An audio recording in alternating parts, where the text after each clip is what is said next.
Hey, Guess who's friends. back? Back again. Oh, Guess who's back?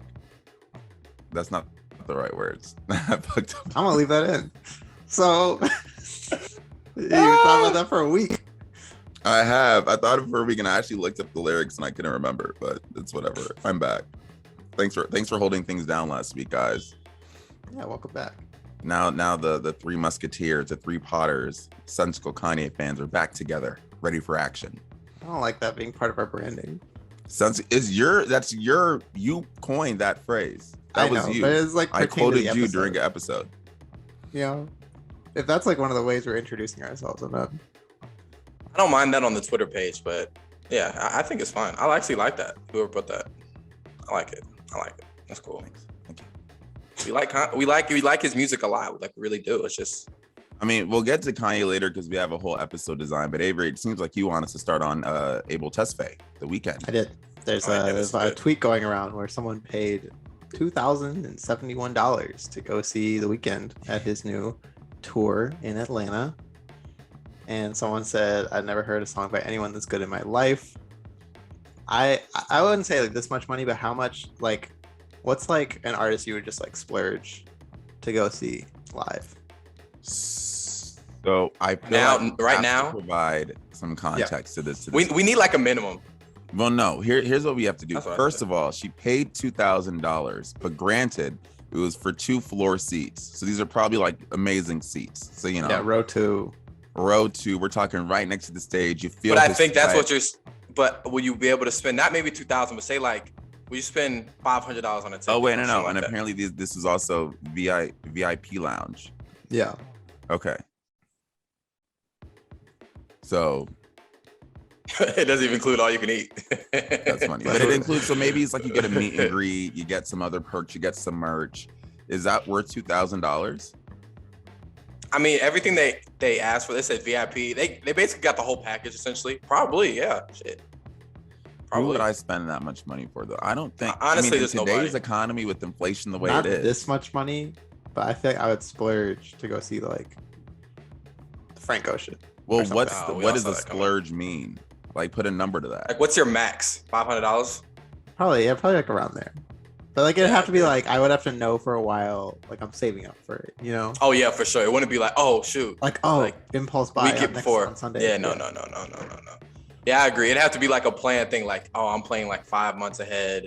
Yeah. Man, I'm trying to think. I think it's more likely I would do this for like a Coachella one day. Like when I have the means, like do Yeah, I a agree. Coachella VIP. I feel like that'd probably be around 3K, 3K. If I make it, that's For the what I whole would do. weekend too, and that might be the whole weekend too. That might be the whole weekend. Before That's the that, point. if there's a single artist, No I'm pun not intended. sure- The whole weekend, not weekend. Yeah. I'm not sure Good shit there's there. any single artist I would pay $2,000 for. I'm not gonna lie to you. I just don't. Yeah, same. Knowing me, even 1,000. Knowing me, I don't see it. I I think don't my see max is 500. That feels like a good number because for most shows, 500 will get you at least like a good floor seat. Like Yeah. you know, you can make some stuff shake with that. But you know, I'm happy. Good for this man. I'm glad the Weeknd's doing it. I'm honestly glad we get to talk about this a little bit because it wasn't Well- so elsewhere. Yeah, true. I honestly, none of my faves. I don't think they have a show that would cost this much. So honestly, nobody right now.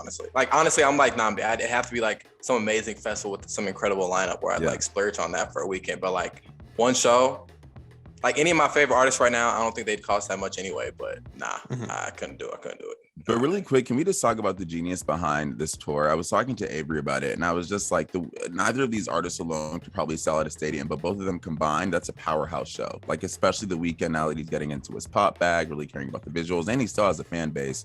And Doja Cat, of course, is considered one of like the best new Oh performers. yeah, we've Doja Cat had is on the in show. recent Yeah, that's years. right. Hey. Like this is just a great pairing. I love when I see things that make Mm. sense like this. Plus, I like, The agree, that Weeknd does had to make do sense. something big after his tour got delayed like 2 or 3 times. 2 or 3 Yeah. times, yeah. And considering, you know, his timing for everything, I appreciated the little nod to my comment that his timing is always off. This is like maybe one good thing that like came You don't out, think?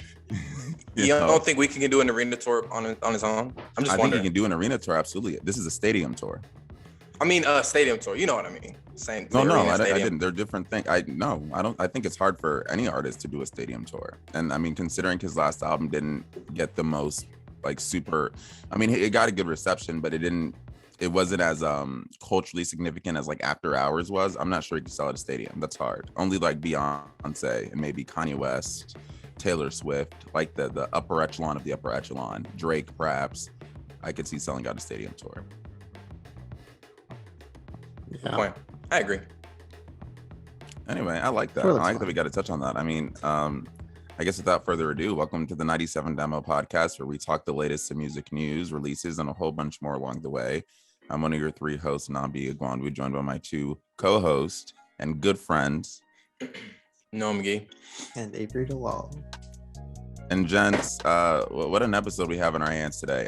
For those listening, we are giving you the second installment of our For the Love of Kanye series. We're going to be reacting to the final part of Genius. If you want to see our reaction to the first episode and Kanye's previous shenanigans, check that out. I think it's episode 79.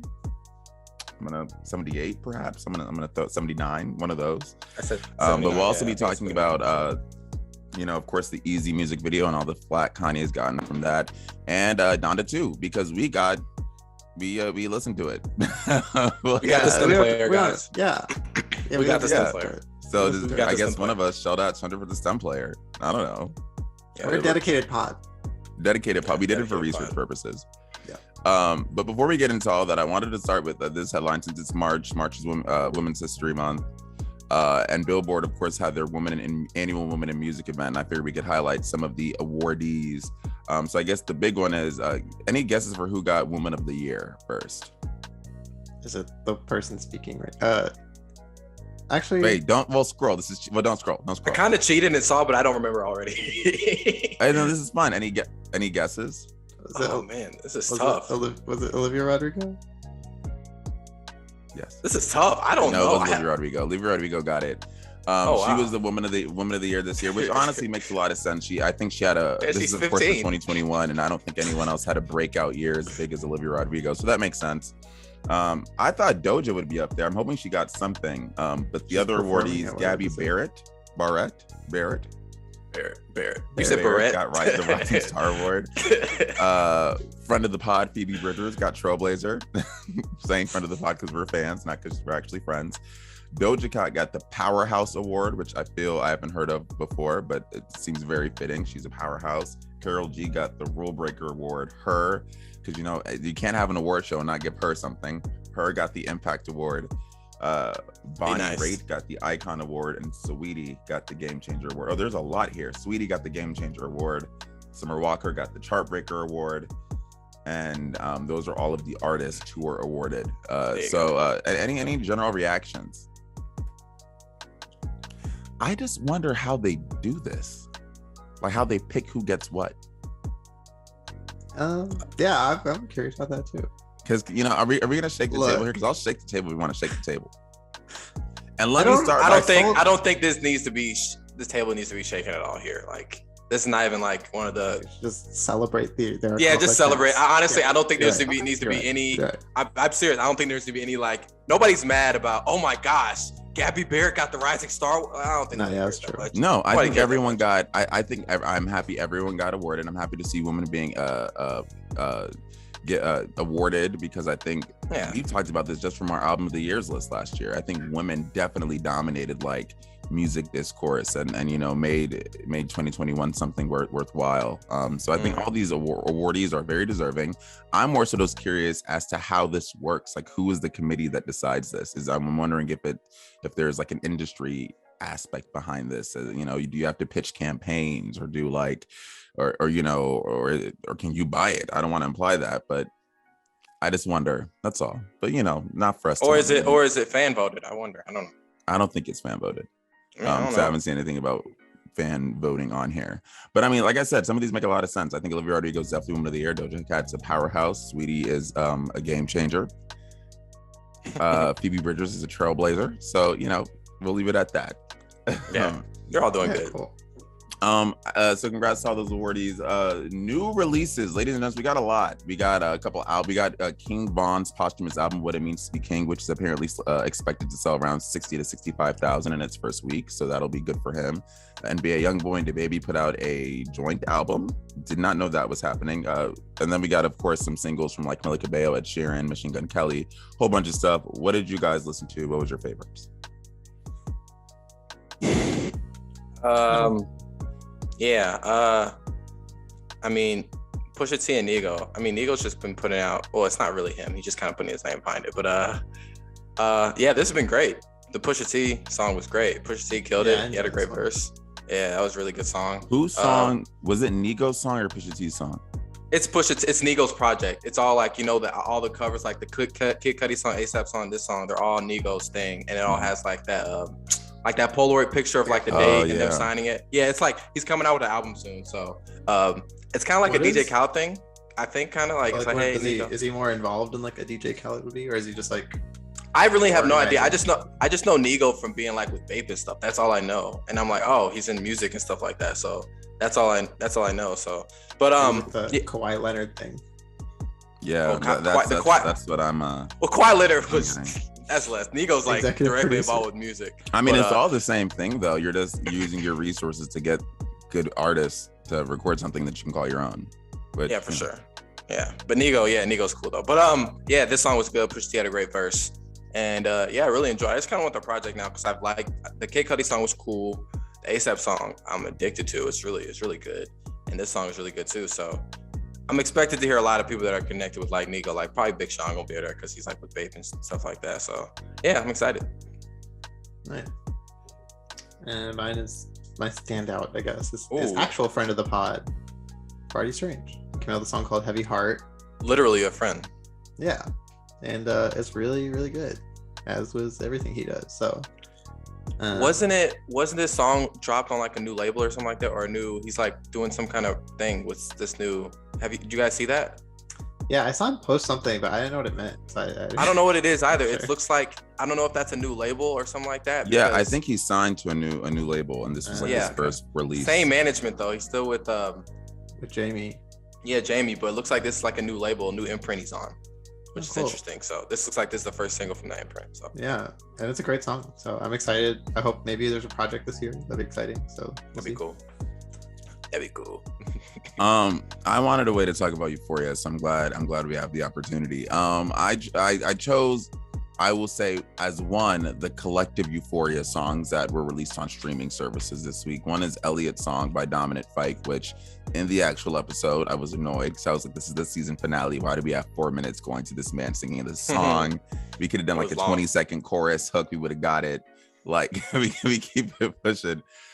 But the song itself, I thought, Dominic Fike's a great singer, so the song itself I thought was pretty good. And then of course one of my favorite songs, I'm a big Labyrinth fan generally, so him and Zendaya's song I'm Tired. Both of these songs feature Zendaya's vocals. It's her, which is honestly outside of Euphoria, Zendaya doesn't release music, so it's been nice to have. I think she wrote both these songs too. She wrote both of them. She wrote both of them? Yeah. Or at least co-wrote. Well, she co-wrote with Labyrinth, but I think she wrote Elliot's song. Yeah, Avery. Yeah, I think she wrote that. Really? I didn't know that. Yeah, that like is crazy. Equally more impressive. Go Zendaya. Talented. Do you guys have any honorable mentions you want to mention? I gotta say this. Joy Badass, Head High. The song was cool. I don't know, man. I'm kind of worried about this project. Like the 2 singles have been pretty like okay. Like they haven't been anything stellar. Like that EP last year was so good. Was that last year or 2 years ago? It was so good. Like I really enjoyed it a lot. And I don't know. This just feels like I don't know, man. I don't know where he's going with this. I hope it's good. I'm gonna listen. I'm probably gonna keep it on my phone and stuff like that, keep it saved. But I don't know, man. I haven't been overly impressed by anything he's done with these singles. So yeah, Head High by Joy Badass that just came out. So yeah, but we'll see. We'll see. I shout out the Haim song. It was really good. The Lost Track, and then the music video is directed by Paul Thomas Anderson, which is pretty cool. Haim's getting some popularity because one of the sisters is in Licorice Pizza, right? They're all in Licorice Pizza. They're all in it? They're all in it? Is it only that one of them stars? Alana's the main character of the movie. Main character, right? But then all her sisters are played by her sisters. And they all have the same names. Oh, and dope. Their parents are also in the movie playing their parents. That's really dope. Yeah, that's pretty cool. Have you seen it? Yeah, I saw it. And then yeah, the director of that movie directed this music video. So Cool. That's really dope. Yeah. That's really dope. Are they all good actually? Are they all good? Like, Mhm. 'cause, Yeah, you they're know, all pretty good. sometimes when you get people that are like play themselves in real life, like, you know, they play Oh themselves. yeah, they're not like playing It's not themselves, always- but Yeah, they're yeah, playing but like, a they're- family. Exactly, And exactly. Alana should have gotten. I thought she should have gotten nominated for an Oscar. She was very good. Maybe next year. I don't know. Oscar timing is weird. Yeah, we'll see. Oscar timing is weird. But yeah. I think for me, and you know, it kills me to do this, but I always got to shout out my Nigerian artist Omale, who is Nigerian, put out a song with Justin Bieber called "Attention." It's a great, very, very good song. I can appreciate the fact that so many Nigerian artists are getting these big mainstream pushes and finding success in America. So we will hit on more of that later in the show. But you know, go stream all this stuff. You'll find some of these songs on our playlist, I'm sure. But now, ladies and gents, for the actual episode on hand, what you guys have been waiting for. God, what a time it is to be a Kanye West fan. Am I right, guys? It's a lot's been happening, but I mean, you know, I think we get into this in the order everything has sort of happened. The Easy music video came out Tuesday. Genius came out Wednesday. And you know, let's just start with the Easy music video, because I think that's the most pressing news headline that happened. So on Tuesday, I want to say, pretty sure it was Tuesday, a headline came out that said Kim Kardashian is officially legally single. That same day, we got the music video for Easy, which in it shows Kanye West in a claymation. So, you know, this is all animated, but in this video, kidnapping someone, decapitating them, and then burying them. And that person looks very similar to Pete Davidson. So as you can imagine, there was quite a bit of backlash because one, Kanye West has been on this whole harassment trip with Pete Davidson the last like month. I think it started out, we thought it was kind of funny. There was some memes, you know, we thought it was ridiculous. For me, and I think for us, we started to notice how that was also starting to be a little bit like, if there was a line, it was really starting to cross, because you started getting the text where, you know, Kim is saying, please chill. He can, you know, he may get hurt. You're having him call him Skeet, like he ran him off Instagram again. And mind you, under all of this, Pete Davidson, if you don't know, has been open about his mental health issues.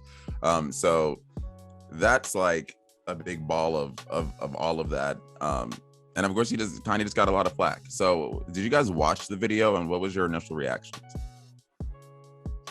I didn't watch it outside of social media because, one, I don't like the song that much anyways, and I don't really want to give credence to, you know, give Kanye a view or give any sort of engagement to his behavior, because it's really messed up. It was genuinely very messed up. I watched the video. Yeah, it's really kind of disturbing, honestly. It is very disturbing. It's kind of disturbing, even though it's obviously like, even though Easy, I mean, I said Easy because there is a thing of like the game and Easy and claymation like driving, which is interesting. I said Easy, but yeah, it's really, even though it's claymation, like it's really disturbing. I don't know, man. It's just really creepy. I don't know, man. I don't know how I feel about it. It's just like I don't know, man. It's just really weird. It's just really weird. I really don't, kind of lost for words. I really don't know what to say. Like, I'm not surprised he did something like this. It's not surprising. And the game's not as bad as Kanye, but the game will do things that, like, he'll say things. They'd be like, oh, why the heck did you say that, bro? Like, the game's probably chilling right now because all this stuff. I mean, this is for sure. Song, so I mean, all this attention, if anything, is getting him more streams. Yeah, for sure. He's not mad at all. He's not mad at all. But yeah, it's just I don't. Yeah, man, I don't know. It's kind of weird. It's kind of creepy to watch, honestly. And he's like caressing the head in that music video too. It's really weird, dude. It's really weird. It's really weird. You know, I think one of the pros to start. Well, I mean, first let me just say it was nice to see that there was sort of, I feel, overwhelming backlash. I feel like you sort of even saw some Kanye fans say, okay, maybe this is a little bit too far. It reminded me of the Monster music video, which came out like a decade ago and was equally like sort of bashed because it like had images of decapitated like women hanging upside down naked and like chains and stuff, and like really had gory scenes.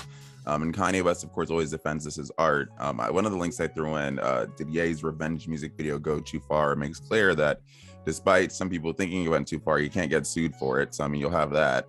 Probably won't be taken down by any of the tech platforms because, you know, you have that.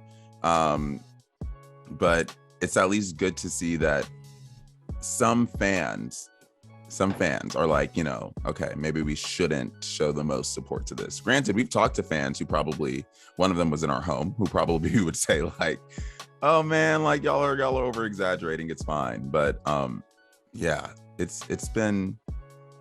has not been great to watch Kanye sort of this crumble under this divorce. That's what I'm interpreting it as, at least. You know what it reminds me of? It's not the same thing, but you know how like sometimes music videos you'd be like, wow, I can't believe they put that in a music video. Remember, now this is not the same thing. I'm not comparing these. One guy did it better. Remember Jay-Z's The Story of OJ video? And it was like the animated stuff, and he's talking about OJ, and he's like, I'm not black, I'm OJ. And it's like, oh, it's kind of like it makes you listen and pay attention. It feels like Kanye wanted to do something like this, but it didn't work. Like it just didn't work because it's just kind of like it's such a bad taste. Well, it's because the story you're telling, the story of OJ, that story was like of the plight of the black man almost, right? Yeah, like exactly. Kanye's story is of murder. Like, so it's just Kanye thinks that though. Already. Kanye, the thing is, in Kanye's way, he's like, this is my plight. This is what I'm going through. Like he will argue that same thing. Like, this is me being personal. This is me expressing myself. This is me being personal. This is what I'm going through right now. Like right now, I feel like I want to kill this guy. I don't know that, but that's what it's coming off in the music video. Like that's how he's feeling right now. And he'll make that argument. I feel like. I don't know. I'm sure he would. Kim Kardashian, for her part, a source told People, and in case you don't know, whenever a reputable publication like People, LA Times, Deadline, E! News, ET says a source, that's probably the Kardashian family's publicist. But they spoke out and said she's apparently furious about this video. She again wants it to stop because it's violent and could lead to real world action. Do you guys think Kanye understands his influence and realizes that something could potentially happen? Absolutely. Yes, 1,000%. He said it in the documentary. He said my voice is literally is stronger than my he said my voice is stronger than my money, essentially, something like that. My financials. Remember he said that? He said my voice is stronger than my financials. He said that exact thing. So yes, he knows. So I think he knows. So he wants the harassment, kind of. Maybe that's what he's getting for, as a sort of a punishment for Pete Davidson dating. There's two places you can go. He's with also this. like very publicly dating someone right now too. Very public. The third like public thing. Who's he dating now? Who's Kanye dating now? Some model. Shanae Jones, I think, a model that looks eerily similar to Kim Kardashian, but hey, really, it's not. I just say what I see. He got the Reggie Bush thing. But you know what, guys? There's two places we can go with this. Do we want to talk about the documentary, or do we want to talk about Donda too? Because there's ways you can bridge to both. I think we should talk about the documentary because that lead could right into like what's going on with Kanye right now. So that actually is the exact point. So the Genius documentary, I think the thing we all sort of appreciated the most about it, at least part one, was that it really showed you that Kanye has always been this sort of arrogant, cocky kid since the beginning. He's always, the way he acts now isn't an act, right? It also, part 2 and 3, sort of opened my eyes to the fact that one, Kanye struggles to manage his emotions, right? 2, Kanye is aware that he does have, in part 3, we hear him open up about, I have bipolar disorder. I had to take medication. I remember he gained weight like 2 years ago, and it was a whole thing. It was kind of cool to see in the documentary that was because he was actually taking medication and he was healthy and happy. It was also interesting to see that during his presidential run, he was in a sane mindset. That was the mind-boggling part. That was one of the mind-boggling things for me. But I think I bring it up because it's like Kanye, it's like the lens you want. It's hard to figure out how to respond when he acts like this. Because on one hand, it's like, clearly, I don't want to make any assumptions, but clearly you may be going through something, an episode here. 2, it also may be you're going through this like emotionally turbulent time and you don't really know how to handle it. Because, in the documentary series, in part 3, Cootie has a lot of footage of Donda West, and when she passes and Kanye's reaction. And one thing they bring up there is that Kanye went back on tour within a week of his mom passing.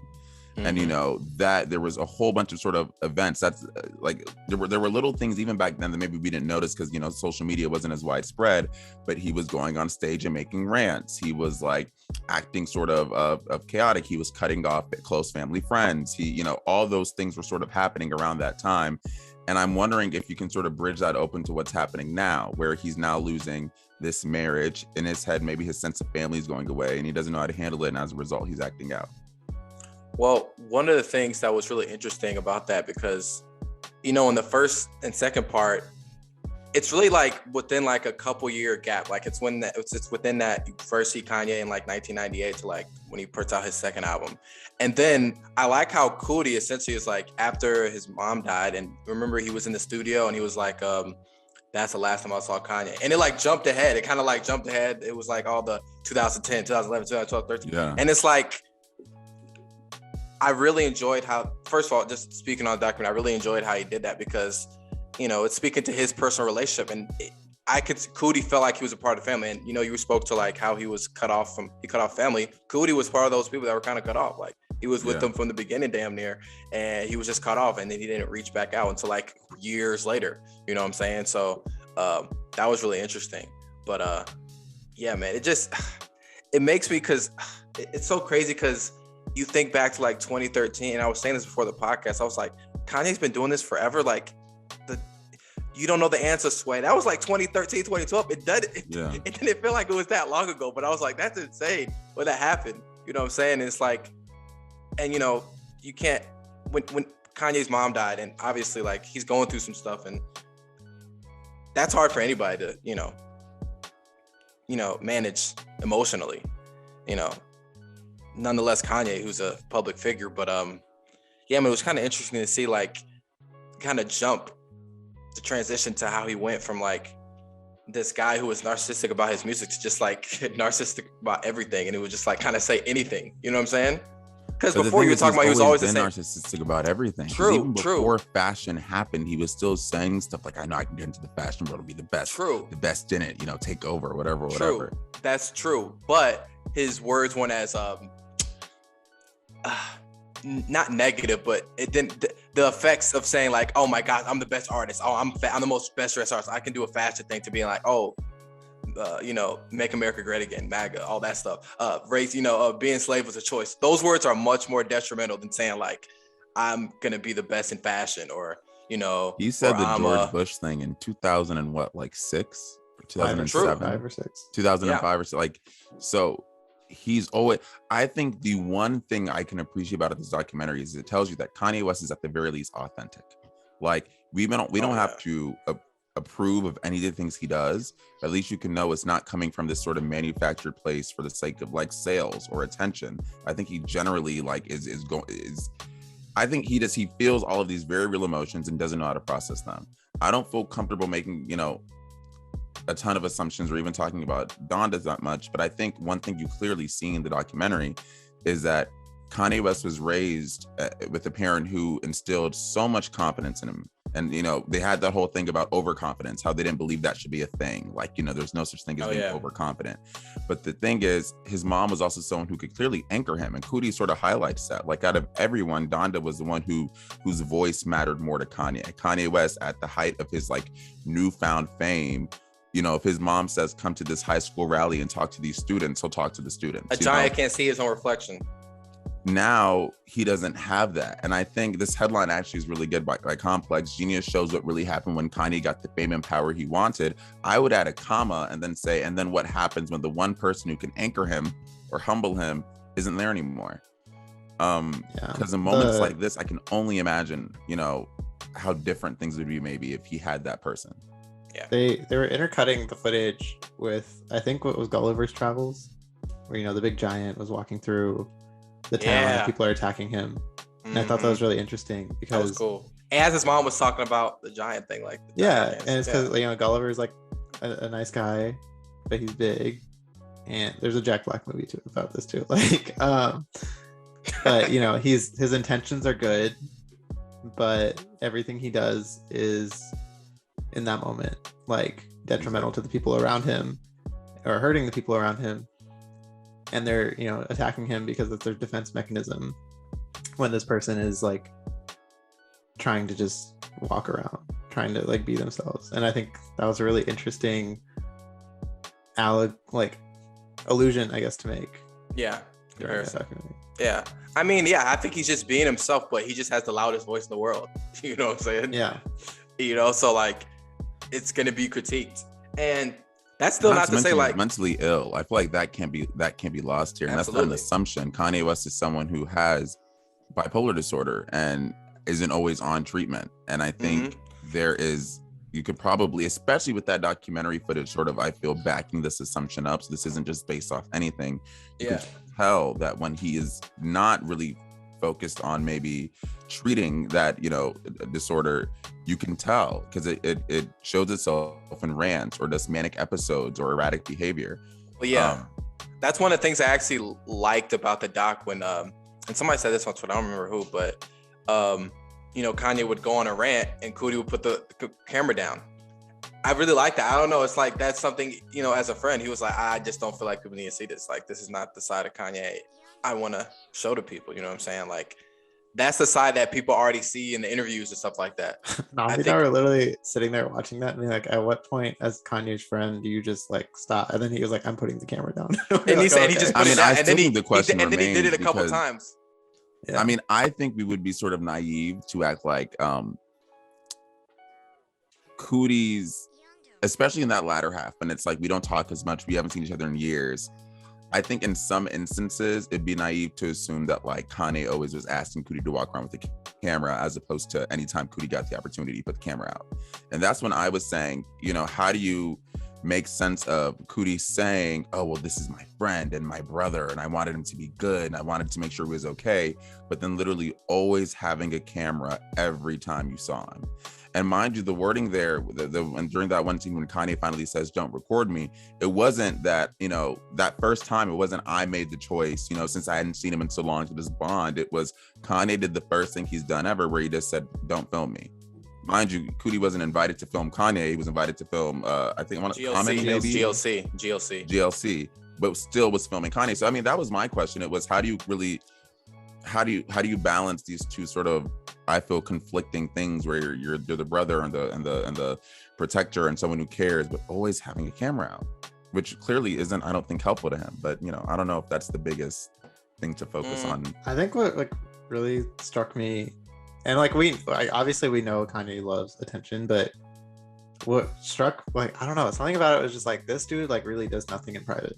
Like, nothing he does is in private. Everything is filmed, everything's recorded, whether it's his music, whether it's this documentary, whether it's, and we're at a point now where like his divorce is public, and the process of his divorce was public, and him trying to fight for his kids was public, and all this stuff is just like, it doesn't have to be. And like, it's gotten to a point where he copes with these things in public. Yeah. And I don't know, that really struck me about how we know so much about this guy now. We know more than we did 2 months ago about him. Like, every single thing he does is in public. Yeah. But I think that's something like, I don't know, I think that's something he wants it to be public. I think I understand probably, it. Yeah. I think he wants it to be public. Like, that's one of the things. Nnamdi, you said something about like, and I agree, he has this friend that's around him with cameras, but like, if he didn't have a camera on, I feel like it just would have been somebody else anyway. And all those years in between, he wasn't with Cootie with them. He was with the Kardashians, so it was basically just like having a camera on him anyway. It felt like. Well, no, I kind of disagree with that. I don't think it's that he wanted. I think Kanye West probably accepted at a certain point, just like many celebrities do, that you don't have a choice. There just will always be a camera. So I don't really think it's that he wants it, because I mean, I remember when they were filming the Kardashians and the story was Kanye didn't want to be on the show, and there was a whole thing that like that was causing some tension. So I'm not sure that Kanye necessarily always wants this attention. I think at a certain level he just accepts that like I don't have a choice. But even when it's like up to him, like he's still posting shit on Instagram, he's still tweeting stuff out, he's still releasing his own stuff. Like, but there's a difference between voluntarily tweeting, right? And I'm saying the stuff that he voluntarily puts out is still insane, like so much. Like, there's so much volume that comes from Kanye. That like, wait, I'm confused. I feel like we're conflating two different things though. Kanye West can tweet and post insane things, right? I don't think that necessarily means that he enjoys having, like he sort of always he obviously enjoys having attention. That's not I'm not saying anything controversial there. He I know, but like the publicity. I think that's sort of the pull I'm getting at. It's like, can we say he enjoys to have attention, or is the attention there regardless? If Kanye West posts anything on his Instagram page, no matter what his intent is, it's going to be seen by millions of people. So I'm saying, I don't know if you can make the assumption that Kanye West is doing something, like loves always having the camera on him. I would actually say the documentary made me feel like he doesn't always like having a camera on him. When you see that during some of these episodes, he's going to like China. I think it's a little like both. Siphoned away or going somewhere. I don't know. Just like if I But he still had the camera on. Like, I'm sure he had still invited Cootie there to have the camera on him. I think it's a little both. I think it's because we saw when he didn't want the camera on him, he told him. I think we can all be correct. I think it's a little both, because like, even though like, for example, like they're not the same person, but this is like, you know, somebody like Jay-Z, he's a widely popular individual, and he can be and he's married to Beyonce, but there's still very private things about his life that we don't know. Like, just like, it just doesn't feel like we know everything about Jay-Z on a personal level, on a mental level.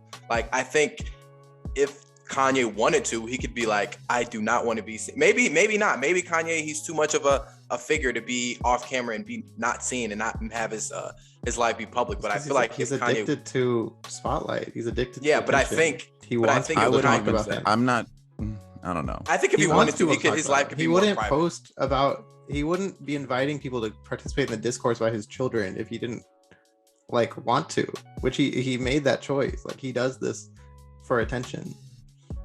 And it's just, it was shocking to me how much stuff is like, how much of Kanye is just out there. Yeah. But y'all see, that's my thing.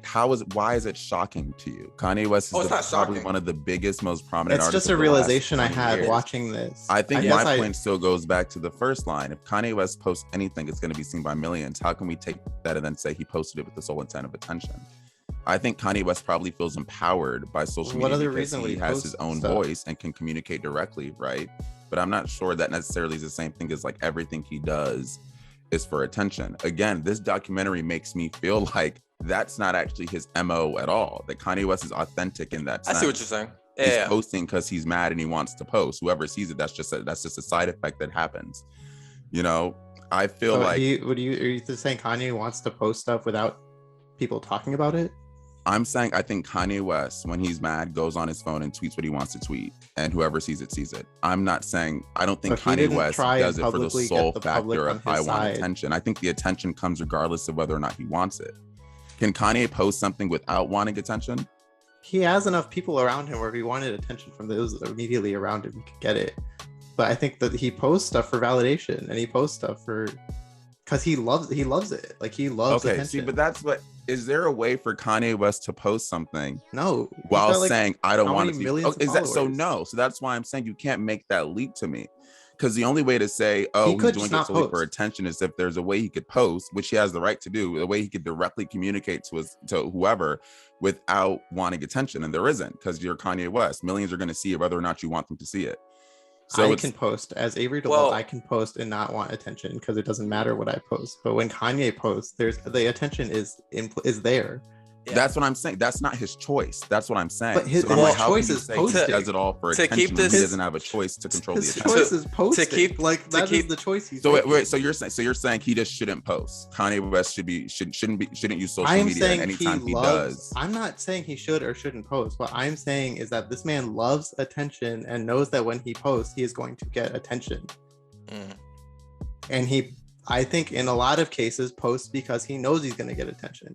And that's where I disagree. I think, honestly, I think both can be true. I think in some sense, when like he wants to be seen, he wants the attention. Like when he was doing the rally, I see that as like him being wanted attention. Like, oh my gosh, like put me on camera, let me just rant about something, because obviously that was something that wasn't planned. He was literally watching a Tucker Carlson clip about Tucker Carlson loves attention to have validation about what he's saying. That's validation, not attention. I don't think you can make that claim because Kanye West can't control the attention he has. He's famous. Kanye West knows his platform, so I don't think you. The thing is, this documentary had me dispel the whole Kanye's an attention whatever. Hold on. The thing is this though. He wants validation. Hold on, but if he wants validation from the public, that's the same as wanting attention. He can get validation from his family. He can get validation from people close to him. He says things publicly so he gets validation publicly. To me, that's the same as like, oh my gosh, he's looking for attention. To me, that's the same thing. He can get validation from people around him. I can get validation from you guys. But if I'm like, hey guys, what do you think? It's like, oh, look, he's trying to get everybody attention. I think both can be true. And I know we're staying on this thing a lot, but to transition Nnamdi to when he was like doing Jesus King one night, and when he's really, being getting into his faith, I think that was something that was genuine. A lot of people claim that was something that was for like attention. For attention. Everyone said he did it for attention or something like a PR thing. That's what I'm saying. Both can be true. That's what I'm saying. Both can be true. Documentary changed my perspective of everything Kanye West does is for attention. I think attention is a natural byproduct of anything Kanye West ever does because he's Kanye West. I'm not sure his sole goal is to obtain attention. But I mean, we can have different interpretations. I think we can go back and forth with that. That's just how I sort of felt after watching. That I just think the fact that he posts, like, he literally tried to sway public opinion about how things were handled with his children, and tried to get like people on his side, like proved everything to me that like he craved that attention and like knows his influence and knows he can use his influence to get people to be on his side. Crazy. And he knows how to use it, and he knows how to weaponize it. And we even saw with the music video, like he knows what he's doing when he posts. He knows what he's doing when he releases things. I think it's naive to say that he doesn't. I think he also is in the middle of a manic episode, but But I mean, I don't know if we can speak to that also. Can I read? Well, I mean, it's a fact. It's not an opinion. That's documented. I'm saying is that he continues to do this. Like, this isn't new. He's been doing this for over 10 years. That to me is what tells me it's not attention. This is who he is. That's what do you guys think of this line? It's in the Complex thing. It says the film trilogy is a cautionary tale about how fame, wealth, and power can corrupt someone. It asks us if fame is healthy for anyone involved. Yeah, that makes sense. I mean, kind of just an interesting case study in how much, like, I would say attention again, like how attention. The thing is, like, how you can become addicted to it. The thing is, I agree with that. I agree with both things. Like, I think Kanye a lot of times does do things for attention, but something like he said in the documentary when he was like wanted to reconnect with his faith and Christianity and the Sunday service thing. I think he was genuine in that thought of like, you know what? I think it wasn't like, obviously he's an artist. He wants people to listen to what he's doing and he wants to get attention in that way also. But I think when he was like, I'm going to do this Jesus King thing, this Sunday service thing, I don't think that was like, I'm going to do this just to get attention to re-resurrect his career. That's my point too. I think it could be both. He could be genuine, but he wants people to know about it. That's exactly my point. That there's nothing he does that we don't know about because everything is so public. We now know about his journey with faith. Like, we now know that, it's like we know so much about. That's just my point. My point was that like everything he does is in public, and we know so much about him. And I don't think you're saying he's phony or anything. You don't think he's saying he's phony. He's not doing it for the sole purpose of attention. Yeah, I think that was my point. That's where the confusion was. Yeah. All I'm saying is I knew that before. It is just confirmed for me, and it's just a realization I had that we know there's so like everything he does, literally everything this guy does, is public, and that is absurd. Like, that's literally absurd, and it doesn't have to be. It's crazy to think about. I agree. There's so many artists out there that are just as popular as Kanye. Like I said, Jay-Z, and their lives aren't this public. Like, I can't think of an artist. Even Drake. Drake's the most popular in the world. I don't feel like I'm that. I mean, Drake kept a baby hidden for a year, and so like it's insane. It's insane. You know what I'm saying? So I agree.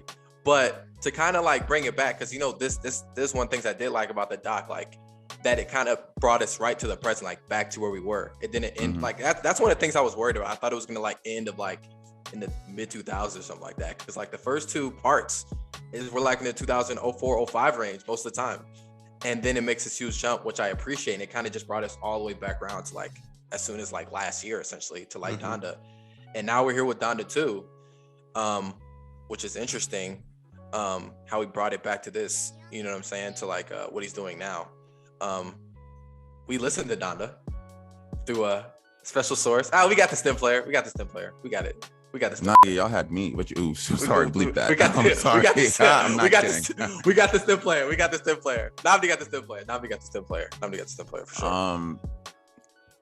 Wow. I just feel like, okay. So what do you guys think about Donda 2? I guess we're here now. It wasn't that good. My opinion wasn't that good. I didn't really like it. Dang.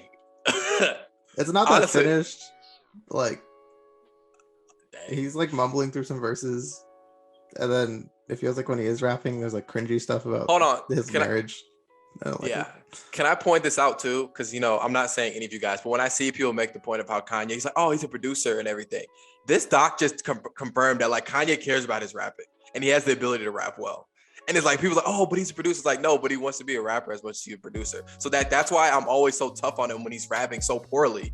Because I'm like, he could do so much better. Because I was just listening to Late Registration and this dude is spitting his ass off on like damn near every Because he song. has something to prove now. He don't have anything to prove anymore. For sure, I agree. We find that with all the top artists, that when you don't have anything to sure. prove, the quality goes down. I'm on the other end of the spectrum of Avery. I like Nnamdi 2 a lot. I thought it sounded really good. I was impressed at I remember when it said Future was going to be executive producing it. I was very, very, very like That is weird. I had pause, but I thought it did good. I enjoyed I feel this was a truncated version of Donda with more variety. So it was less tracks, but more variety. I enjoyed the songs. I feel like they had a trap sort of swing to them, like a Pablo by Future. I like Baby Keem's verse a lot on We Did It Kid. Oh, We Did It Kid is sort dope. of broke the cadence of the good. album. That's all hard. I really like the Jack Harlow song and his verse. His song with XX and Tatiana is how I feel you do a posthumous thing. It felt very natural. I didn't feel like they just sort of pieced together. Which one? Like half a verse. I meant the intro, True Love, the intro. Okay. So yeah, I enjoyed this. I don't think I'm hoping it'll get a wider release on streamers eventually, and maybe then we'll get the official version, because there are some moments where you can tell this isn't final. But even his use, the only thing about his marriage I really noticed, because I'm not gonna lie to you, I didn't go to Genius and look at the lyrics, so I wasn't paying too much attention. But what I did know is on one of the songs, don't remember which one it is, he clips the SNL thing Kim Kardashian did, where she's and I happen to be married to, one of the greatest rappers of all time. To the greatest rapper of all time. But what was interesting about that to me is like, y'all, that was just in like October or like November. Think about how much has changed since when she said that to like now. Yeah. But look, I mean, here's how I feel about this album, and I feel everything. I think Kanye West struggles to process strong emotions. I think the documentary solidified that for me, and I think just the general stuff we witnessed Kanye West do has solidified that for me. I think like this album has sort of shown itself as like his attempt to like process feelings he doesn't know. I don't know. I just wouldn't be surprised if like, I think the loss of a wife, despite it may being very, very deservedly, and I'm not in any way sort of saying Kim Kardashian owed him or should have stayed or anything of that manner, but I do think maybe Kanye West isn't taking that so great. And you hear it in some of the songs, and you hear and you see it in the Easy music video, and you see it in sort of his posts. Because when you're Kanye West and you have the platform and the fame and the money, this may be the only way you know how to process trauma, right? Yeah, I gotta worry about me, Lucius. I gotta worry about me. Again, when his mom died, he was back on tour 5 days later. So like, I just think I'm not giving a 40-year-old billionaire the benefit of he doesn't know how to process his emotions. He can go to therapy. Dang, that's tough. But he clearly doesn't. Like, I don't know. But my thing is, how we know the man has bipolar disorder. We know he's in a manic episode. It's not the benefit of the doubt. It's the reality of the situation. I'm not saying it's amazing. I would love it if he could pick himself up and go get some help, but that's not what's happening. I just think it's silly to sort of discount how much that plays a role in all of this. Sure, no, it does, and I think that to me, in my opinion, the art suffers from it. Yeah. Donda 2, I thought it was cool. I'm definitely not. I don't think it's straight up bad, because there's songs like We Did It Kid. I think it sounds really good. We Did It Kid is dope. I don't care. That song is hard. Yeah, the Migos are undefeated over something. That might have been, Migos killed that stuff, man. Baby King was cool. Migos, I was bumping that. I'm keeping that. I think I liked all the features on this better than the original Donda. Like collectively, not like one for one, but the collective pick of features. For sure. I get it. I agree. Louis Baggs was really good. I didn't hear Travis Scott at all. I heard him. He was like doing ad lib stuff. He didn't really have a verse out. He didn't really have a verse. Jack Harlow was sounded really good. He's been getting, he said Jack Harlow's top 5, so it's cool to see him put him on there. I think the album is cool. I'm gonna keep listening to it because obviously this is it's more digestible than the original Donda, which is 35. It's pretty short. It felt like it's Yeah, it was That's like, why it was a truncated Donda with more variety. That's why I'm saying, give me like 2 weeks to listen to it a little bit more. Hopefully, we get an official version. I could see myself liking it more. Yeah. I of course still have specific songs on the original Donda I like way more, but I just Noah. He went from 33 tracks to 16. Yeah, we can give him something for that. I agree that you got to credit for that. It's just like, this is the thing, like, I don't know if this album reached the highs that Donda did. Like, even though Donda had so many songs, like, my favorite songs on Donda aren't as good as my favorite songs on here. Agreed. But I still don't know how I feel about, like, I think it's a fine listen. I can't like when I'm listening to Donda, I can't I'm like, oh my gosh, I'm still on this album. Like, it's really tough to listen to the whole through. Like, this is like so much easier to just digest, which is a good thing. I'm glad Kanye could do that, because that was his thing before. He made digestible albums before. Like, no matter how, like, he'd had long tracks, but they'd be like, an hour.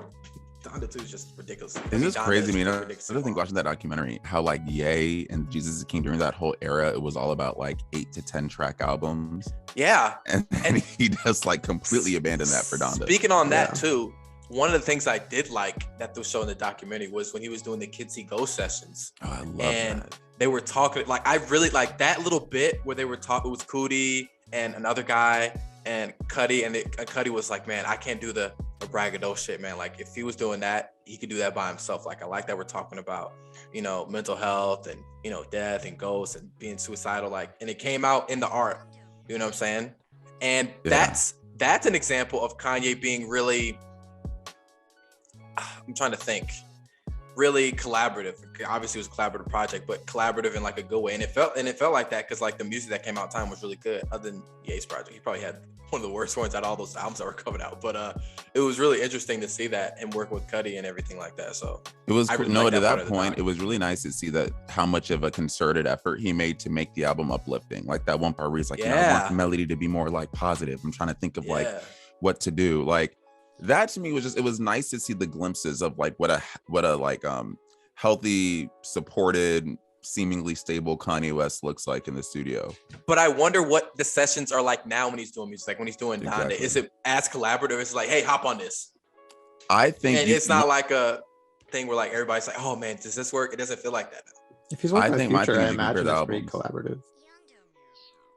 Kids See Ghost was short. It was cohesive. It made sense. Perfect, Donda was sprawling, chaotic, messy, disorganized, but still kind of good. Like I think that to me speaks to that's fair. The what that recording session probably where he is. Like. And Jesus King, whether you like it or not, that felt more focused. Like he was really set on doing the Sunday service, gospel thing, Christian rap thing, and I didn't love it, but it felt focused. It felt like, oh, he has a thing he wants to do. Whether the song it came out in the music, you know what I'm saying, but it felt focused to me. I'm gonna go re-listen to Jesus is King to give it a chance because I told Avery this yesterday. Like when Avery I listened loves to it that the first time, I was skeptical. I was like, you're just doing this for attention. You're just trying to save your image because this is right around the Trump stuff. But seeing that was actually a very real thing for him, I'm like, let me go give this another. I know I'm still gonna skip Closed on Sunday, but I'll give the rest of them another chance. I mean, Follow God is dope. The clip song Uses Gospel is dope. He has a couple tracks, but do you think Kanye is gonna eventually release Donda 2 on an actual platform? I think Donda 2 will come on streaming. Because remember when Life of Pablo was on only on Tidal for like a little bit? Wasn't it just on Tidal or was it just Apple Music? One of those things. And it just came out on everything. Even though you can't buy it on iTunes, it's only streaming. But I think it will eventually. I think it will. Final remarks, guys, from the part 2 of our For the Love of Kanye conversation. Man, I'll go first. I really enjoyed the Genius documentary. I'm not gonna lie. It made me realize the parts of Kanye I do like. Like, I don't hate Kanye. I don't hate the guy. But there's parts of him I do like. Like when him and Cudi reunited, I was really happy. I was genuinely like, oh man, that's really nice that they're got back together, dude. Like it feels like a part of his past that like it was coming back to him. He's like, man, a lot of the people that he was with from the beginning, he reconnected with. Like to see Rhymefest there, and in Dominican Republic, that was cool. And all of them together, I was really happy about that. Yeah. But I think this is just like a real personal, and it's crazy, Avery, because you're right. Like even this side of Kanye, that's like even the most personal side of this is the moments that we're not supposed to see on camera, like those moments we saw in the doc, and we saw him, and he's so open now. Like Kanye's so open in general. But I'm happy I did though, because there was moments I really enjoyed. The moments with his mom were always great. Those were like the best parts of the documentary, honestly. Yeah, man, I really enjoyed it. And Cootie's a good filmmaker. He's had other good work, but yeah, I really enjoyed it. Yeah, shout out to Cootie. I hope he got a fat bag for this one. Oh, I actually read he did. He's getting a little. Him and Chike, they getting a nice little bag from Netflix. Netflix be giving out that bag. You know what I'm saying? Yeah. That bag is not cheap. You feel me? But how y'all feel, man? How y'all feel about this whole Kanye thing? It's a lot. The doc, the music video, Donda 2. The doc was good. It was really good. It was really well made. I don't know. Yeah. I was just kind of sad watching. Yeah, it's sad. What he's become, and like, I don't know. I mean, if it feels like part of him's just like gone. I don't know. It feels like that old Kanye's kind of like he's not a normal person anymore. I don't know. It's just sad. Yeah. I feel like he's just gone, and it's kind of sad to watch what he's become, I think. But seeing it chronicled, I guess, was really interesting, and the film was really well made. So yeah, just confirmed a very contentious and kind of hard to put into words relationship with Kanye as a fan. It is. You know, it felt like a turning point when he was doing when Cootie was doing the interview with him during the late registration Grammy party. And it's and that was like that. Yeah, and he was like, and you could tell like Cootie, he looked so uncomfortable. He was like, dude, this does not feel right. And afterwards, he was like, you keep calling me Chike. He was like, I'm about to violate you. He was really bad. I think he was really annoyed by that. And that felt like a turning point. Was like things never were the same since that point with him and Cootie. I think even at that point, things weren't the same. And I think, exactly. Having Cootie narrate it in the beginning, I remember I was like, is he too much in this? But it makes so much sense by the end because you need that sort of lens. And seeing sort of, to your point, in the beginning, you see Kanye as such equally, cocky and arrogant or whatever, but also like still human, still genuine, in some bits. Easier to relate to. Someone who still cares about the value of like family and having people around you, and just seeing that slowly like fade to the point where now, there's not really anyone from the Chicago days around him. I do think what is significant is after his breakdown around, I want to say that was 2016, 2017, when Cootie starts saying, yeah, and I got a call. And just like that, I saw my brother again. He came up to me, he dapped me up, he hugged me. Like, seeing that to me spoke volumes. Because again, it told me that like that person is still there. I just think that person gets lost in the fame because fame isn't healthy for everyone. And I can pretty confidently say it's probably not the healthiest for Kanye West, but he has it. So and Cootie cares about him a lot, dude. That little thing where he was like, I'm praying for him and his mom, my dad, they're looking down. Like, he really cares about dude, which is like, he's known Kanye since for like years, since before he was Kanye West, Yeah, man. Yeah, since he was 17. That's a long. We can keep saying the thing we've been saying for like 5+ years now. It's just like, I hope Kanye gets the help he needs. And I agree. That's really the theme of it for me, because I know the human is still there, and I know when he gets the help he needs, we get things like Kids See Ghosts. So as both the music fan and just a human, it would, I hope he can sort of get the help he needs. Part of the reason I started the whole thing as a sensical Kanye fan thing is because I think it's important that even if anytime you have conversations about him, even if you try to humanize or, like empathize, maybe, I don't think we should like excuse any of the behavior, but I do think it's important that we at least add context to it and talk about. I think we're fair. Like we I think we're fair. I think we're very sensical. Yeah. Sensical Kanye. We enjoy the music. We don't excuse everything he does just because he's a genius. Hopefully it's the last time we should talk about him for a while. I was just about to say that. Like, let's hope there's not a For the Love of Kanye Part 3. Oh my God, I hope not. If there's any credit, next week. Down the music video from his Instagram page. Donda 3 next week. Should we just give it a quick peep? Dang, he posted a thing on divorce, but he took down the art is therapy, just like this view. Art is protected as free. This is as of 9 minutes ago. 9 minutes ago on the 97 Demo podcast. Kanye West new post on his Instagram. It appears to be a church. I think the one from the listening sessions on fire. Art is protected as freedom. Art is therapy, just like this view. Art is protected as freedom of speech. Art inspires and simplifies the world. Art is not a proxy for any ill or harm. Any suggestion otherwise about my art is false and Malintended. malintended. So there you go. So that brings me back to my point of this may be how he processes his trauma. It's not excusing it, but in his own sick way. I can recognize that his way of coping with things is by being public about them. Yeah, but it's not good. Kanye West, Kanye West, guys. Yay, yay. Actually, yay, not Kanye. Yay. The man formerly known as Kanye West. Yeah, the man. Hey, that tells you everything you need to know. Basically, the man who used to be Kanye West. Yeah. Okay, friends. So Billboard highlights really quick. I guess all I really want to talk about is We Don't Talk About Bruno is really the Disney song. It has now spent more weeks at number one than any of the other Disney songs, including Let It Go. I believe I saw something that said any of the other Disney songs combined. So you have that really just a big, huge song there.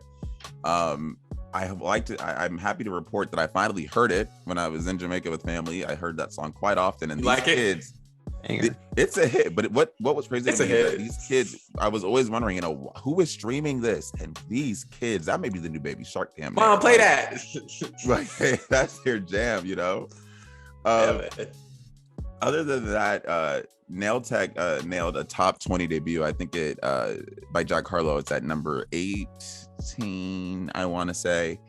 Which is pretty good for Jack Harlow, and we all like that song. So the thing is, I love Jack Harlow's voice. I think he has a great voice. I just don't like some of his lyrics are so whack. It's so crazy, but he has a good voice. Like I really like his voice. Cool like voice. His cool voice. His voice is good, but I don't know, man. I like the music video. Crazy. The new guy of white man. White man can't jump. You know what I'm saying? That's new. Our new star. I don't know how I feel about that. I don't like it. My thing is, I feel like he could carry, like he could do a comedy and be great. Like I think he could genuinely do like a movie and be really good. I just don't know why it has to be this one. It doesn't have to be this one. He could have just done something else. He could do a comedy. Why don't him and Drewski doing a comedy? Oh my God! Somebody said Drewski gonna be. Somebody said Drewski gonna be Wesley Snipes. Somebody said Drewski gonna be Wesley Snipes. That'd be a travesty. That'd be funny, but it'd be funny because it'd be so bad. That's why it'd be like this is stupid. This is stupid. I think he could do it. I just don't think it has to be this movie. Have you guys heard the song ABCDEFU by Gayle? Yeah. I don't know who Gayle is. Who's Gayle? This song is catchy as hell. Who's Gayle? But wasn't there another song that was like this? If it's the one I'm thinking of, it's a good song. It's in my head. Oh, and apparently it was the biggest gain in digital sales. So Gayle, shout out to you. Really quick, I also wanted to shout out my Nigerians on the chart because we really out here doing it. At number 41, you have Essence, Wizkid, Thames. Unfortunately, the Justin Bieber version, whatever. I will say Justin Bieber seems to have a real interest in Afrobeat. He's been collabing with a lot of the artists. More power to him. And then at number 34, I'm not sure if you guys know this song, but it's a song I've been big on. And the guy here is Nigerian. I'm pretty sure he's Igbo, CK. But it's called Love Nwatiti. It's very catchy. You've probably heard it without knowing you've heard it. It's been all over TikTok. I think it went viral there. But that was certified gold a month ago in the US, which does not happen a lot for Nigerian artists. So shout out to him. Yeah, Justin Bieber, Essence did good for him. So he's like, you know what? Let's just keep this. Literally. The funniest part of the documentary in that third part was just sitting on the couch and Kanye like ranting and Justin Bieber just staring off into space. Notice that song hasn't come out. Yeah. That scene was really funny. I have no comment. Honestly, friends, over on the Billboard 200, the Encanto soundtrack is still number one, but it's now set a ton of records. It spent 7 weeks, non-consecutive weeks at number one. That makes it the most, the last album to do that. Any guesses? Spend that many weeks at number one? Morgan Wallen.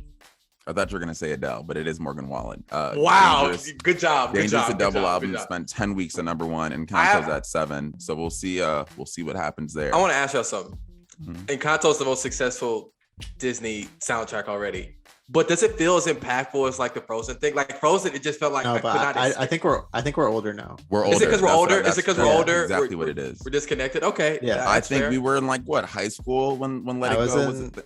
9th grade when we were in high school. So it was just, I'm sure if we were in high school, we'd be hearing We Don't Talk About Bruno nonstop. That's fair. That's Somewhere. Fair. Yeah. That's true. I also want to shout out Beach House. That's been a fun little album. They debuted at number 12 with Once Twice Melody, which Avery's project of the week. That was his project last week, and he put me on too. I think it's a great album. Got a lot of play at the beach. Big fan of Beach House. As the name would suggest. Wait a second. Is Beach House really good for the beach? Seriously? Is it? Bro, is it's it like just that? good for like if you're chilling somewhere with a nice view. Yeah. If you play Beach House. Nnamdi's Instagram story. I'm not nice kidding. That's literally, I would just sit and listen to Beach House. Wait, Avery, can you go to number 11 really quick? Because I want to ask you guys about this man that I've seen a lot of. Number 8. Oop, number 6. Who is Yeet? Y'all know who Yeet is? Bro, remember I played it on the we were on the train. I played Yeet. I was like, he's kind of big right now. Who's Yeet? Who's Yeet? He's just the I know he's the latest white rapper. Right before we started recording, I saw a tweet that was like, if you don't know who Yeet is, what are you doing? Something like that. He's just this new rapper. That's not that good. No. Oh. Well, to me, not that good. He's not that good, but he debuted at number 6 on the Billboard 200. People love Yeet. People love Yeet. Good for Yeet. Dude. This is like, oh man, I have nothing to say. It's giving me Lil Xan vibes. Sorry, but also, guys, this is just before. That's because I'm noticing it. Let's shout out to the albums that have had significant staying power. Planet Her has been on this chart for 35 weeks. It never went to number 1. It peaked at number 2. But people are listening to Doja. Damn it. Highlights.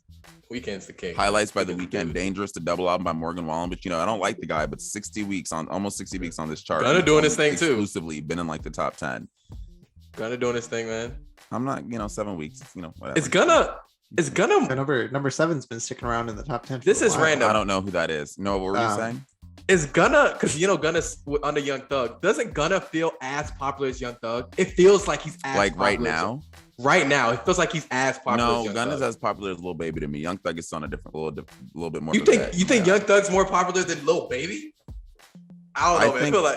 I think young Lil Baby and Gunna are benefiting from the new artists like Pop you get when you're new, hot, and popular. True. Young Thug's a vet, so like maybe not at the moment, but I would still consider. You know what it feels like? Different. Lane. Young Thug was such in the like Atlanta scene forever, and it took him forever to get like that mainstream success. It feels like Lil Baby and Gunna just like it was definitely quicker. You're right. It definitely quicker. That's what it feels like. It feels like for sure. Yeah, for sure. That's fair. People love it. You didn't shout out another album that has staying power. Curtain Call. I haven't seen. No, I shouted out all the ones. Oh, Sour. Sorry, Sour by Living. Number 7 actually on here on this chart. Number 5. Sour. Certified Lover Boy is actually number 7. Curtain Call's been on the charts hits by Eminem. 569 weeks. 569 weeks. Curtain Call by Eminem. Yeah, number 21 is pretty interesting too. Donda by Kanye West. Let me just say this. For an album that was 34 tracks, damn near 2 hours long, the fact that it has been able to find this staying power solely on the base of streaming, this isn't something. Longer albums are always going to be impacted, and it's going to be a detriment on the chart. That's why Adele's already damn near fallen out of the top 5. Almost probably going to be out of the top 10 soon. Wow, albums that aren't built for streaming, they don't get as much power. But it just definitely speaks to the quality that an hour and a half, 2 hour album still good enough streams to be in the top 20. To me, Certified Lover Boy came out the same week and is still outperforming. I think it was built for the charts. That makes sense to me. I'm not surprised. It was built for the charts. It's like Doja's album. They're built for the charts. 14 spots ahead of yeah, it just built for the built for the charts. Some Drake. I've said it before. Drake's probably the commercial guy. He sold more than Donda. I'm not sure. We're really shocked that it probably has a couple of spots higher on the chart. But outperforming that album was interesting. That's all good. I definitely prefer Kanye.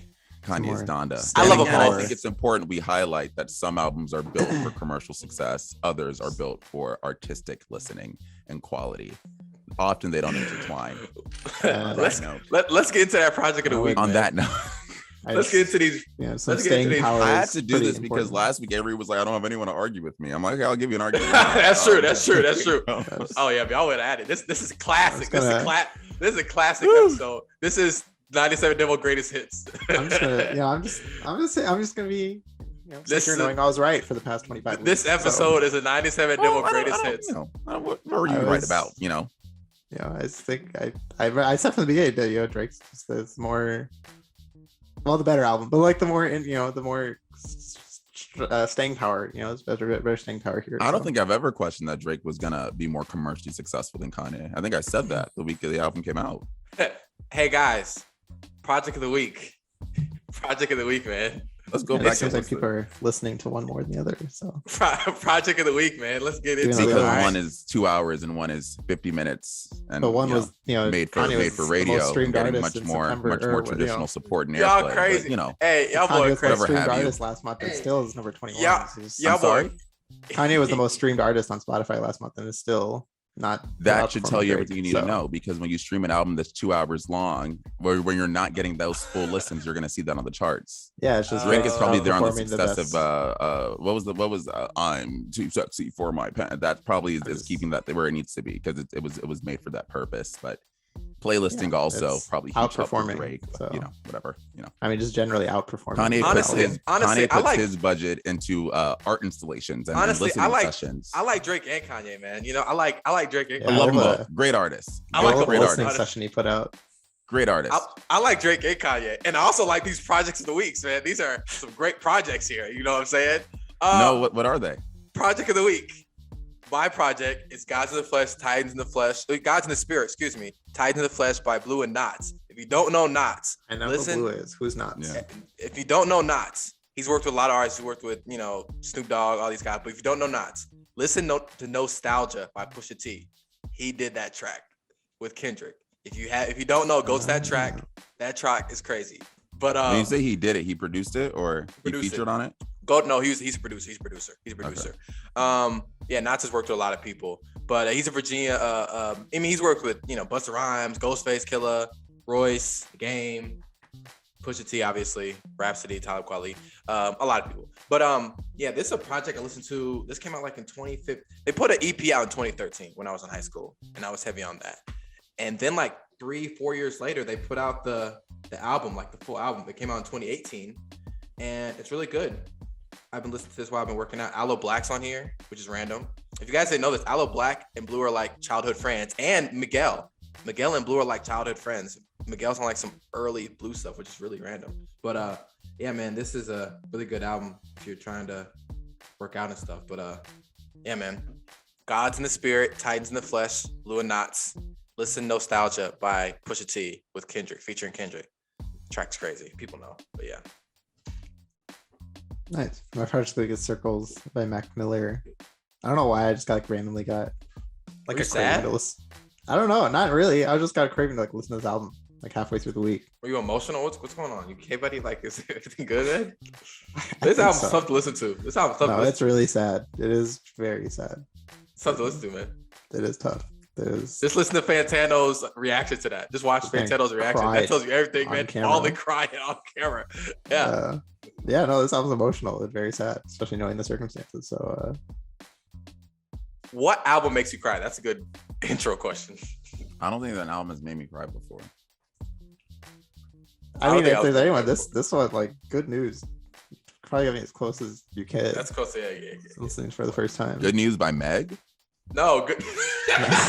No, no. You effed up. You uh, effed up. It's like, oh my God. Mac, not Meg. Oh, Back, sorry, back, got not it, Meg. got you, Back, not sorry. Meg. Yo, Nnamdi, you messed up in that, bruh. You messed up. Oh, we're all just having fun. Wow, I just got this notification. Really crazy. Kanye West simultaneously charts 10 projects on the US Spotify albums chart, the most for any artist for a second week in a row. Talk about staying power. score- Joanne, Lady Gaga. How's that? Scoreboard. I chose Joanne, score- but Lady scoreboard. Gaga. Joanne, Lady Gaga. Scoreboard. I was open about my, I've been, anyone who's listened to the pod knows, for out of all the pop girls, Lady Gaga's my cup of tea. I just like Joanne, and I wanted to put a song on our playlist, so that was pretty much how that happened. What's this- it's a little bit what's more. this This is a album? little bit more. This honestly isn't really a pop album. It feels more like alt. Like it was when Really? every artist goes through their like indie phase, like their like Yeah. back to the roots phase, like Backpacker type where thing, it's yeah. like slower. They'll pursue country a little. That's what this was. But it's a What's good this one. album rank in your Lady Gaga album hierarchy? I want to know. I honestly don't think I've sat down and done a hierarchy before. Really? With Lady Genuinely, Gaga? I don't do that I only do it whenever I'm with y'all and there's a social reason to do it. Like I've only done J. Cole and Kanye because we've had conversations about it. I have to think. But I mean, it's up there. I like it. It's a good one. It was like probably one of her least popular ones. Maybe that's why I like it more. But I like to be a rebel. Sleep on it? I listen People to sleep on it? I'll throw in a couple songs. Cool. I'm gonna put some Kanye songs on there too. I think that could be a newsletter thing. We talk about our favorite albums or something like that. Be positive about Kanye. I just feel like it can't be. I feel like if anything, we should be a little mean or negative. Kanye. The albums we hate. Hey, that's out. Oh, our least favorite Kanye albums. Whoa, I think we all have different ones too. Wait, what is that? Can we do that real quick? What's everyone's least favorite? Do y'all know? Least favorite. I've only listened to Jesus is King once, so I can't even say that. See, that's why does Kanye really have any straight up bad? See, my go wants to say Jesus is King, but today's Sunday. I'm not going to do that. Okay, let me tell you ones that are like. All right, you want my hot take just for the pod? I'll throw Donda 2 in there. I did not like that album. Avery, you haven't given Donda 2 a chance. He's giving it. Okay, he doesn't. Okay, I just can't. For me, Ye is very underwhelming. It's very like. That's a fair one. You know, I was gonna say that, but I love. There's like you can't. Out of those 7 songs, it's too many songs that I love. There's so many. More than half. But saying like it's your least favorite Kanye album isn't even like saying it's bad. You're just saying like it's just not as good as the other ones. Is saying Jesus is King like a cop out? No. I mean it's an album he released, so yeah. Then I think I may still. God forgive me. I think I still may say Jesus is King because I appreciate the effort, but Close on Sunday, You're My Chick-fil-A will never get past that. We'll never get past that being a legitimate. And the fact that won awards, I just can't like. Wow, Donda 2, Yay, Jesus King, dang. For the sake of controversy, I'll say Donda 2. Taking the table. But okay, friends, this has been a really, I think, good, succinct episode. We're back at our usual hour and 10 97 mark, demo greatest hits. This is like a classic. We had everything. We had powerful discourse. You had an Avery Nnamdi. We had an Avery Nnamdi showdown. Avery gave you 45. Nnamdi gave you 50. It was close. It was close. Why Nnamdi give you? Avery, you got a triple double, something like that. You got a triple double. How about you that? You got 10 assists, 10 rebounds. Nnamdi and the team won. So the team won. Nah, the team ain't win. But it's going into overtime. Y'all went on that deflate gate. That's how y'all won. Nnamdi dropped 50 in the L. Oh wow! He missed the game with a shot. Jamal Murray in the play. Jamal Murray. Nah, never that. You know, Jamal, I appreciate the suggestion, but come on, we all know. He put up Devin Booker number 70 and get blown out by 30. Come on, get blown out by 30. Come on. The team wasn't there. Those who know. Listeners, man. If you listen, you tell us who Matt Stafford in Detroit. Yeah, you put up. But okay, I appreciate you guys. This is a great return. I appreciate everyone for enjoying my triple double performance. Definitely appreciate the MVP of the pod award. I'm gonna go ahead and say I burned today. Yeah, man, didn't even make the playoffs. It's crazy. And, Avery, hopefully you'll get him next time. Okay, you'll get him. Next time. But okay, guys, anything else? See you this week. Is this a newsletter week or is that next week? No, newsletter week. Okay, so you may get some. You got a playlist on Tuesday. You got a couple clips. So make that. Follow us on Twitter if you don't already at the 97 Demo Podcast, and we will see y'all next week.